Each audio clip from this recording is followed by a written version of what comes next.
Steve Young was born on October 11, 1961, in Salt Lake City, Utah, into a family deeply rooted in tradition, leadership, and faith.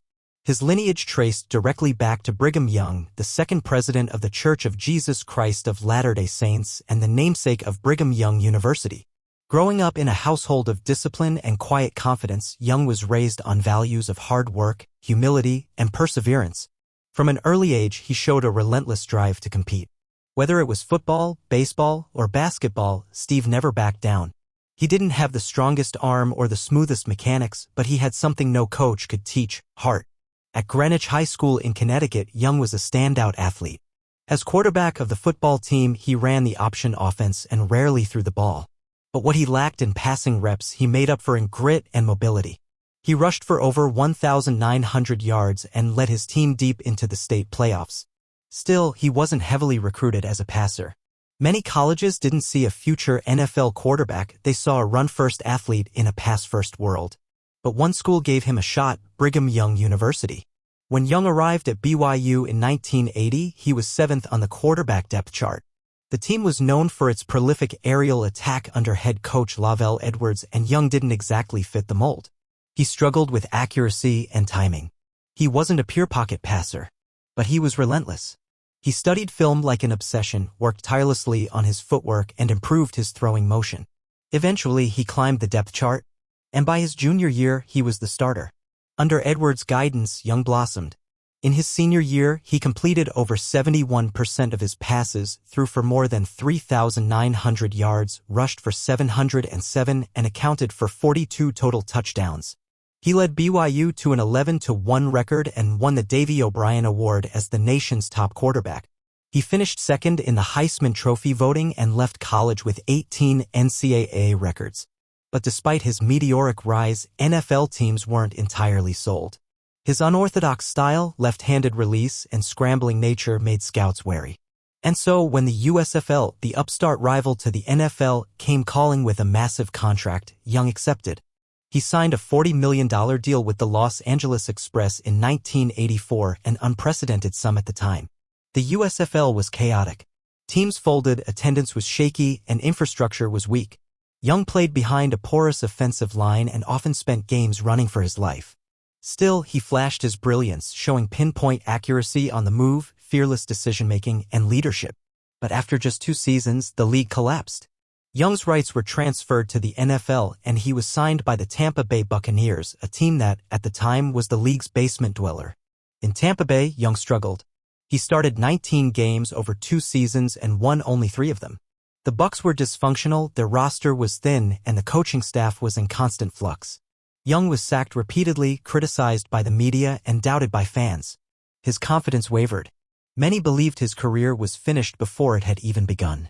But fate had other plans. In 1987, the San Francisco 49ers made a move that would change Young's life. Head coach Bill Walsh, the architect of the West Coast offense, saw something in the left-handed quarterback that others had missed. The 49ers traded a 2nd and 4th-round pick to acquire Young and brought him in to back up Joe Montana, the face of the franchise and a 4-time Super Bowl champion. It was a bold move and not everyone was happy about it. But Young saw it as an opportunity to learn. For the next several years, Young played sparingly, stepping in when Montana was injured and delivering highlight reel performances. He used every practice rep, every meeting, every film session to sharpen his game. He studied Montana's timing, Walsh's philosophies, and the nuances of the system. But while his talents were undeniable, fans remained loyal to Montana. When Montana returned healthy in 1992, a quarterback controversy ignited. Eventually, the team made its decision. Montana was traded to the Kansas City Chiefs, and at last, the 49ers became Steve Young's team. The pressure was suffocating. Replacing a legend is never easy. Every pass Young threw was compared to Montana. Every loss blamed on not having Joe. But Young never flinched. In 1992, his first full season as starter, he won the NFL MVP award, throwing for 3,465 yards, 25 touchdowns, and just 7 interceptions. He led the league in passer rating and guided the 49ers to a 14-2 record. In 1993, he led the league in touchdown passes again. And in 1994, he delivered the season that would define his career. That year, Young threw for nearly 4,000 yards, 35 touchdowns, and only 10 interceptions. His passer rating was a staggering 112.8, the highest in NFL history at the time. The 49ers reached Super Bowl 29 and faced the San Diego Chargers.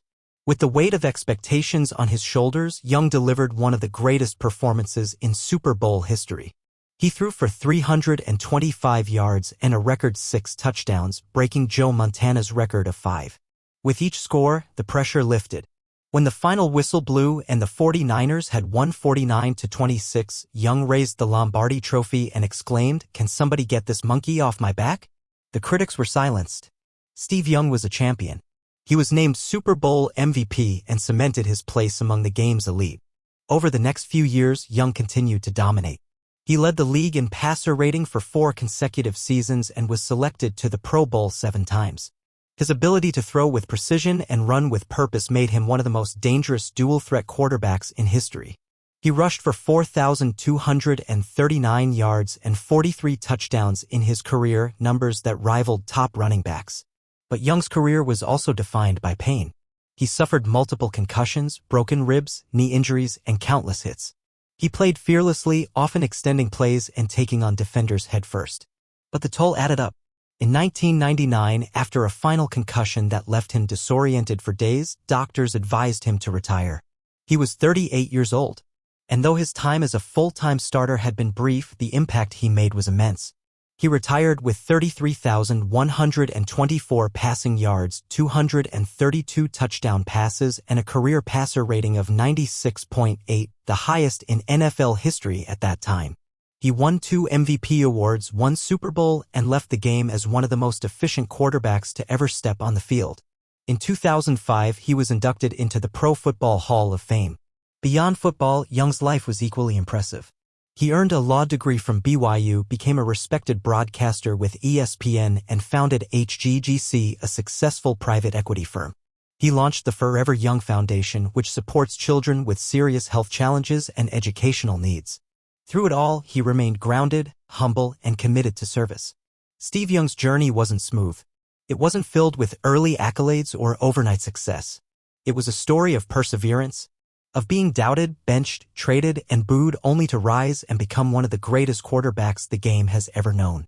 He played with a chip on his shoulder, a fire in his gut, and a love for football that never wavered. His style changed the game. He wasn't just a passer. He was a creator, a playmaker, a tactician, and a warrior. His legacy paved the way for the modern mobile quarterback. Without Steve Young, there's no Michael Vick, no Russell Wilson, no Josh Allen. He made it okay to be different, to win with your legs and your brain. Today, fans remember him not just for his records or his rings, but for how he played. Fearless, efficient, electrifying. He gave every ounce of himself to the game and left it better than he found it. That's why, when the greats are discussed, Montana, Marino, Elway, Brady, Steve Young's name stands proudly among them. Not because of where he started, but because of where he finished. As a champion, as a Hall of Famer, as one of the best to ever do it.